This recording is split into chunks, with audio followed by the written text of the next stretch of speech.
आपका स्वागत है हमारे YouTube चैनल हिस्ट्री चैंपियन में। तो जैसा कि आप जानते हो, आपका जो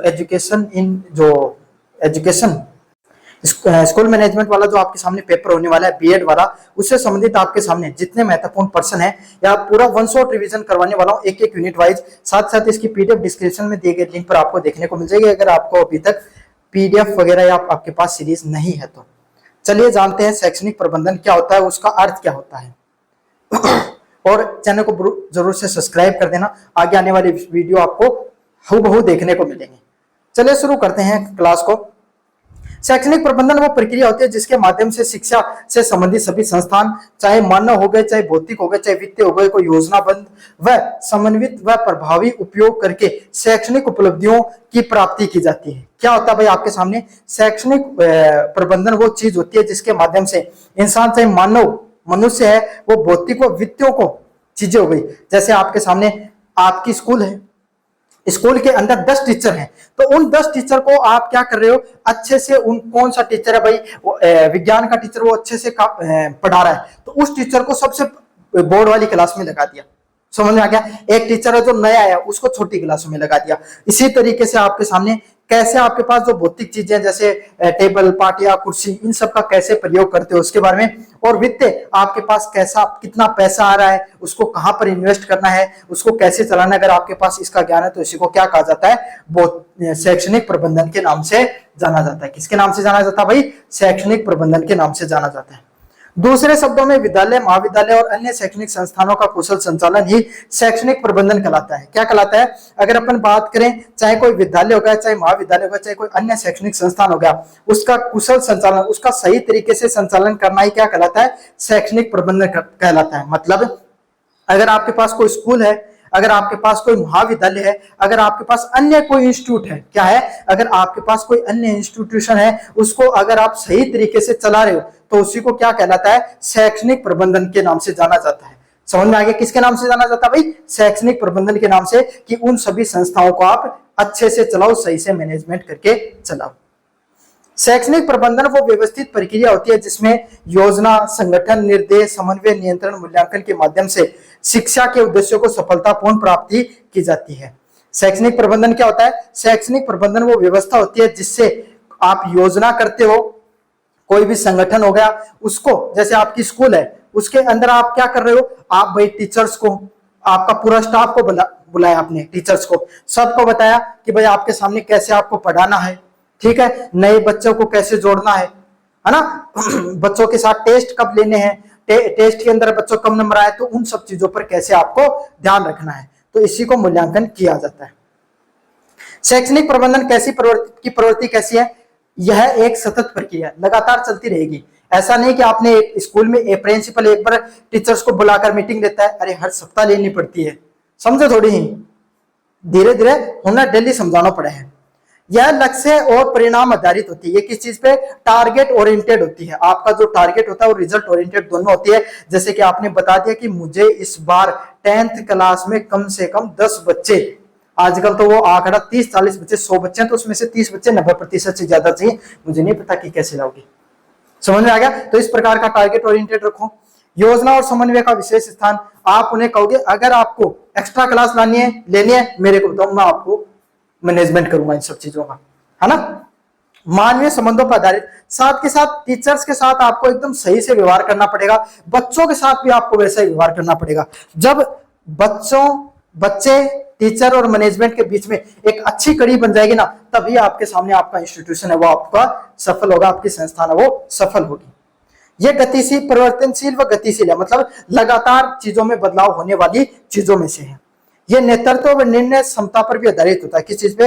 आपकी नेतृत्व पे, आपका जो मैनेजमेंट है उस चीज पे, और आपकी जो पूरा का पूरा इंस्टीट्यूशन है वो कैसे फैसले लेता है इस चीज पर भी निर्भर करता है। शैक्षणिक प्रबंधन के कौन कौन से क्षेत्र होते हैं? सबसे पहले विद्यालय विकास और गुणवत्ता में सुधार। सबसे पहले क्या होगा, यहां से बात करें, विद्यालय का प्रबंधन, स्कूल है उसका मैनेजमेंट कैसे किया जाता है, शिक्षकों का प्रबंधन करना, जो टीचर्स होते हैं आपके सामने उनका आप सही से मैनेजमेंट वगैरह कैसे करो, छात्र का मैनेजमेंट करना कि आपके सामने कम बच्चों का लगातार टेस्ट लेना, उनका मूल्यांकन करते रहना, पाठ्यक्रम का प्रबंधन करना, बच्चों को कितना सब्जेक्ट, कौन सा सब्जेक्ट कैसे पढ़ना है, इन सब चीजों पर वित्तीय प्रबंधन करना, पैसे को मैनेज करना, भाई फीस आ गई है उसको कहाँ कहाँ पर इन्वेस्ट करना है इसके बारे में, मानव संसाधनों का प्रबंधन करना, कितने आपके सामने जो इंस्टीट्यूशंस है, कितने जो आपके सामने जो लोग हैं उनको कैसे व्यवस्थित करना है, समय का मैनेजमेंट करना सही तरीके से, और आपके सामने मूल्यांकन व्यवस्था पर करना कि बच्चों का बार बार टेस्ट लेना। तो इन सब चीजों को आपको अच्छे से मैनेज करना पड़ता है, चाहे विद्यालय को मैनेज करो, चाहे शिक्षकों को, चाहे छात्रों को, सबको अच्छे से मैनेज करना होता है। शैक्षणिक प्रबंधन के क्या उद्देश्य होते हैं? शिक्षा के उद्देश्यों की प्राप्ति करना, कि शैक्षणिक प्रबंधन का सबसे पहला लक्ष्य यही होता है शिक्षा के उद्देश्यों की प्राप्ति करना। मतलब जैसे कि बच्चे को, जैसे छोटा बच्चा है तो उसको पढ़ाई से ज्यादा स्कूल में से रुचि करवाने पर ज्यादा जोर दिया जाता है। एलकेजी यूकेजी क्लास को टाबर है, अब एलकेजी यूकेजी क्लास को थारो के लक्ष्य है कि टाबर ना कहे खिलाओ, है ना, बाबू जो रोम तो मम्मी मैं को नहीं आऊं, है ना, रोम तो आने तो थाने लगाव करनो है कि वो घरा से ज्यादा स्कूल में स्वाद आने लग गया, भाग्यो हुआ कि मैं तो स्कूल में जाऊंगा, कहीं जाको उन घरा जाएगा मॉडल बनाओ, टाबर ने ड्राइंग कराओ, पेंटिंग कराओ, खिलन के लिए खिलौना दो, है ना, वो झूला पे झुलाओ, कदे कोई वो स्लाइडिंग वेव बनाओ, है ना, पढ़ाओ तो भी साबुन कोई बक्सा वगैरह पे बैठा के, तो बच्चा स्वाद आवे स्कूल में जान के राज्य है। अब अपना जमाना में तो चीज को नहीं, आजकल तो चल रही है ना। तो यही है शिक्षा की प्राप्ति के लिए। अब टाबर बढ़ो, अब 5वीं 6वीं क्लास में थोड़ी झूला पे झुलाओगा, उन्हें क्या सिखाओ, उन्हें पढ़ाई करनी सिखाओ। पढ़ाई से फिर उनकी रुचि क्या कि उस बच्चे का फिर विकास होने लग जाए, पर्सनैलिटी डेवलप होने लग गया, कैसे बोलना है, कैसे पढ़ना है, कैसे लिखना है ना, कैसे सब्जेक्टों को समझना है। रटन से ज्यादा जो शिक्षा है ना उनका व्यक्तित्व में डालन को काम करो, क्या करो, शिक्षा ना उनका व्यक्तित्व में डालन को काम करो थे। समझ में आ गई था यह चीज। फिर टाबर बड़ो जा भाई 11वीं 12वीं में जा, तो 11वीं 12वीं में टाबर ने समझाया तो समझा को नहीं, फिर उनके उनको बौद्धिक नहीं, उनको मतलब जो सब्जेक्ट है उनका अंदर गहरो सार जो छिप रहे उन समझन की व्यवस्था करो। विद्यालय का प्रभावी संचालन अच्छे से, स्कूल को मैनेजमेंट कैसे किया जाए, क्यों, अगर भैया स्कूल बढ़िया चल रही, टीचर बढ़िया पढ़ाऊंगा, स्टूडेंट भी मन करके पढ़ेगा, तभी सब कुछ अच्छे से होगा। गुणवत्तापूर्ण शिक्षा प्रदान करना, क्वालिटी एजुकेशन। अब क्वालिटी एजुकेशन कब होगी, स्कूल में, स्कूल के बाहर क्वालिटी एजुकेशन लिखने से नहीं होता, वो कैसे होगी, आप बच्चों को और टीचर्स है उनके बीच में अच्छा कोऑर्डिनेशन हो। विद्यालय का विद्यार्थियों का सर्वांगीण विकास, जितने भी स्टूडेंट उसका आपके उसके अंदर देखने को मिलते हैं उनकी सारी की सारी जो पर्सनैलिटी होती है उसको अच्छे से डेवलपमेंट किया जाए।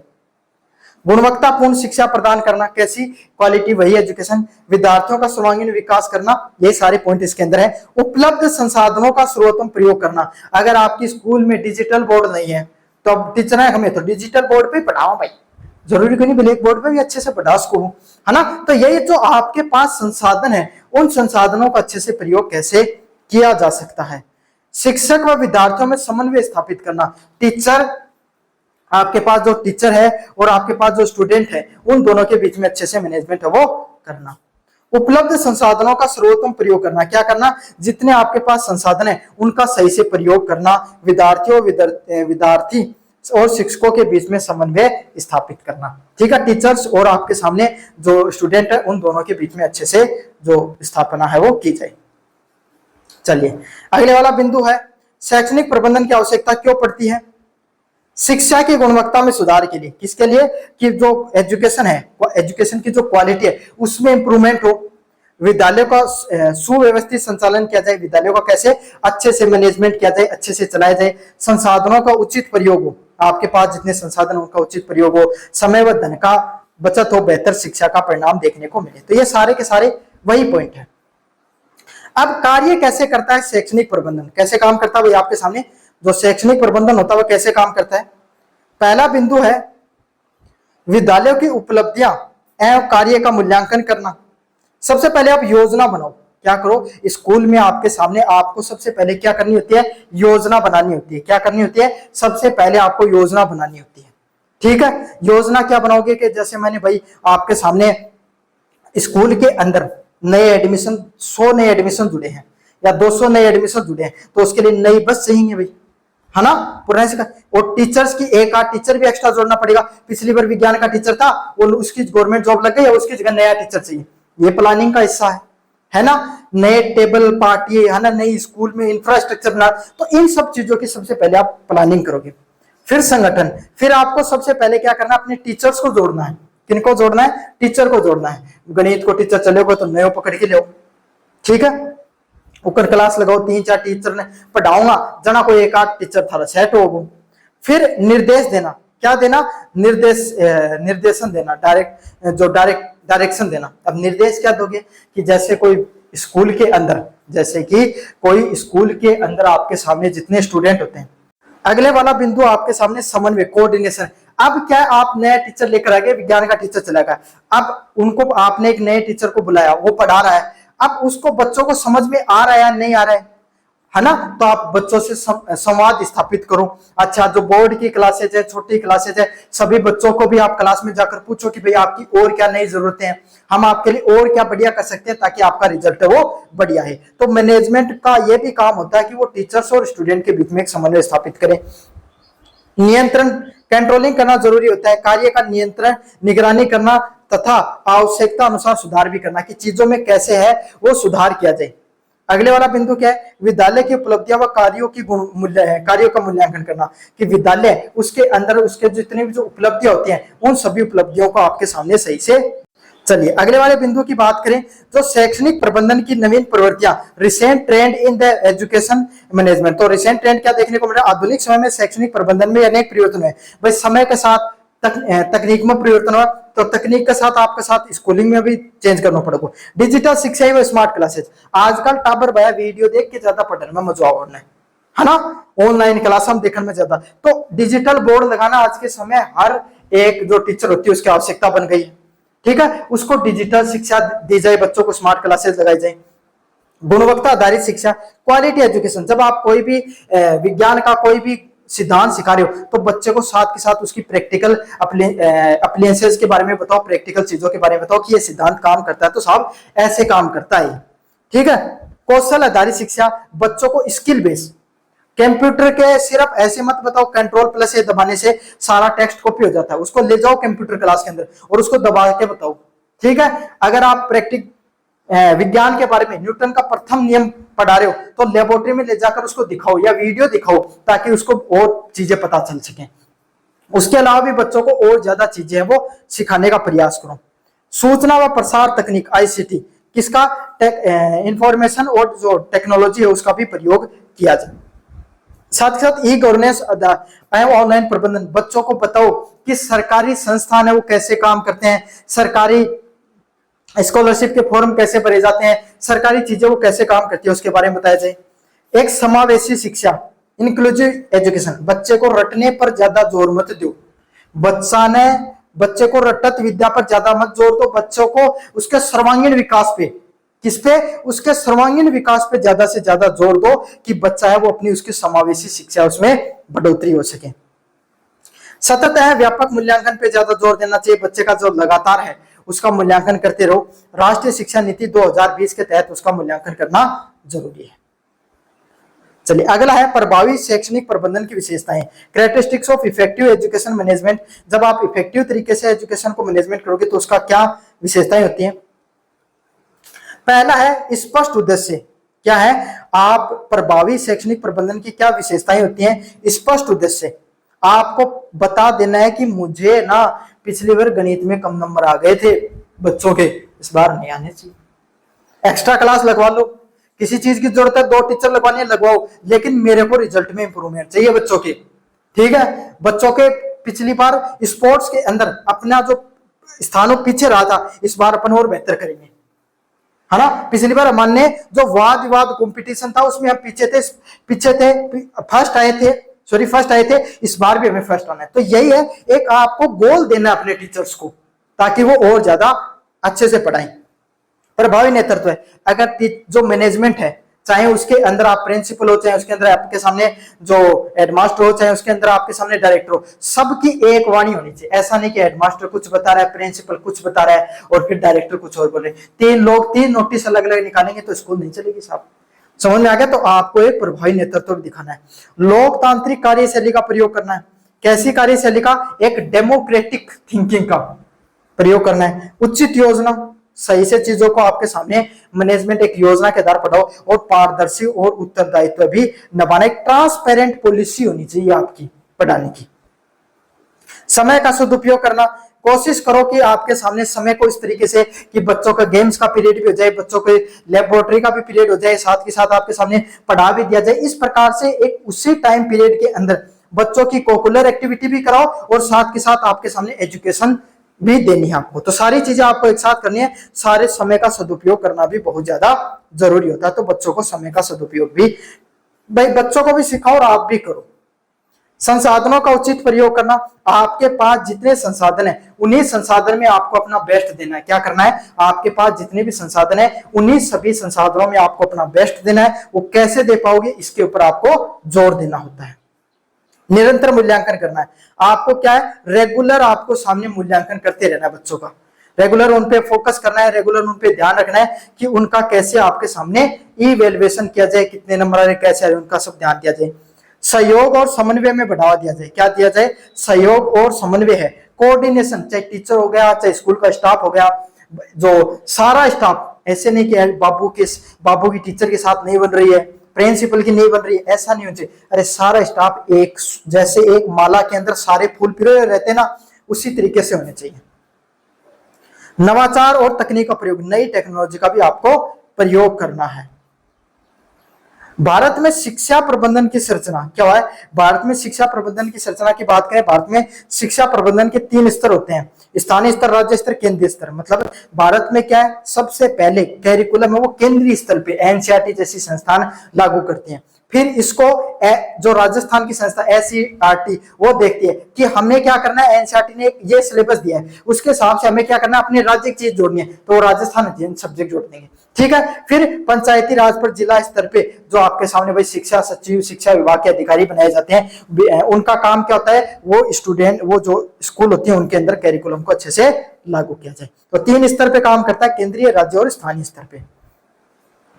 चलिए शिक्षा प्रबंधन के 3 स्तरों की बात करें। सबसे पहले केंद्रीय स्तर, प्रमुख संस्था शिक्षा मंत्रालय, NCERT, NCT, UGC, AICTE, CBSE और सीएबीई। तो ये सभी संस्थाएं हैं वो काम करते हैं। इनका काम क्या है, शिक्षा नीति का निर्माण करना, राष्ट्रीय शिक्षा नीति उसका निर्माण करना, नीति बनाना। जैसे अभी जो एनईपी 2020 आई थी है ना, कैसे समय के साथ जो शिक्षा नीति उसमें लागू करना है। शिक्षा संबंधित योजनाएं बनाना, समय समय पर रिफॉर्म्स करना, उनमें राष्ट्रीय स्तर पर समन्वय करना, वित्तीय सहायता देना, जो विश्वविद्यालय उनको पैसे वगैरह देना और क्वालिटी एजुकेशन को बढ़ावा देना। राज्य स्तर की संस्थान कौन सी है, एससीईआरटी, एसआईआरटी, राज्य शिक्षा बोर्ड, आरबीएसई, डाइट जैसे संस्थान। इनका काम क्या होता है, राज्य की शिक्षा नीति का क्रियान्वयन करना, जो राज्य की जो आपके सामने जो शिक्षा नीति है उसको सब जगह लागू करना। शिक्षकों का परीक्षण करवाना, जो शिक्षक होते हैं आपके यहाँ पर उन सभी का क्या करवाना, परीक्षण करवाना, उनको ट्रेनिंग देना।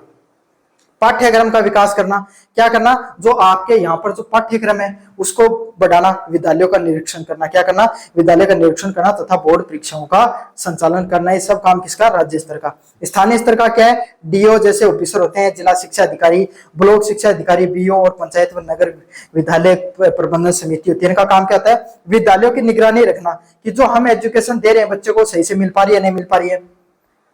स्थानीय स्तर पर शिक्षा का विकास करना, जो लोकल लेवल पे एजुकेशन को बढ़ा देना, विद्यालय की जो समस्याएं हैं, अलग अलग बच्चों की जो समस्या है उनका समाधान करना और सामुदायिक सहभागिता को भी। अगले वाला बिंदु क्या आपके सामने, समुदायों की सहभागिता सुनिश्चित करना, जितने भी जो आपके सामने समुदाय है उनकी सहभागिता, सभी को मिला जुला कर काम करना। चलिए राजस्थान में शैक्षणिक प्रबंधन, क्या करना, राजस्थान में शैक्षणिक प्रबंधन विद्यालय शिक्षा के विशेष संदर्भ में। राजस्थान की प्रमुख संस्थाएं कौन सी है, राजस्थान शिक्षा विभाग, आरबीएसई बोर्ड, एसआईटी, डाइट, एआईएससी और सीटी और जिला शिक्षा अधिकारी, ये सब काम करते हैं। सबका काम क्या है, राजस्थान शिक्षा विभाग का काम क्या है, विद्यालयों को संचालन करना। सबका, सारे संस्थानों का काम क्या है, विद्यालयों को संचालन। जितनी सरकारी संस्थान है ना, जितने प्राइवेट संस्थान है, सबको सब आपके सामने। जैसे सरकारी संस्थानों को तो सारा चीजें यही देखते हैं, लेकिन प्राइवेट संस्थान है वो भी आपके सामने जो नियम बनाए गए उसके अंतर्गत है वो कार्य करें। अगले वाला क्या है, पाठ्यक्रम और पाठ्य पुस्तकें, आपके सामने जो पाठ्यक्रम है उसको सही से लागू वगैरह करना। शिक्षण, भर्ती और परीक्षण देना, लोगों को आपके सामने क्या है, ट्रेनिंग देना, क्योंकि ट्रेनिंग बहुत ज्यादा जरूरी होती है। ट्रेनिंग देंगे तभी आपके सामने बच्चों की अच्छे से शिक्षा होगी।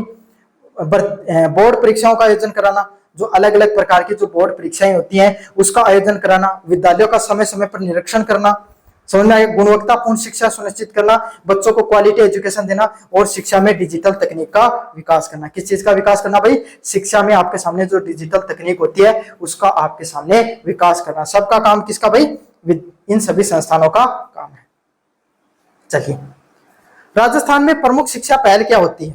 क्या है? समग्र शिक्षा अभियान। किस इस प्रकार की एजुकेशन बच्चों को दी जाए कि सारे के सारे जो संस्थान है, क्या है, सारे के सारे जो संस्थान है उनको आपके सामने, मतलब बच्चों की एजुकेशन पे उसकी कंप्लीट पर्सनैलिटी का डेवलपमेंट होना चाहिए। क्या होना चाहिए? उनकी कंप्लीट पर्सनैलिटी का डेवलपमेंट होना चाहिए। निःशुल्क पाठ्यक्रम योजना, बच्चों को जो किताबें वगैरह है प्रयास करो कि निःशुल्क मिल जाए।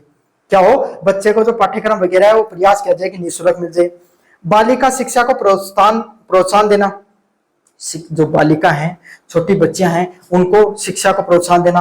आईसीटी कंप्यूटर आधारित शिक्षा को बढ़ाना, स्मार्ट विद्यालय बनाना और जो शिक्षण परीक्षण कार्यक्रम है उनको चलाना।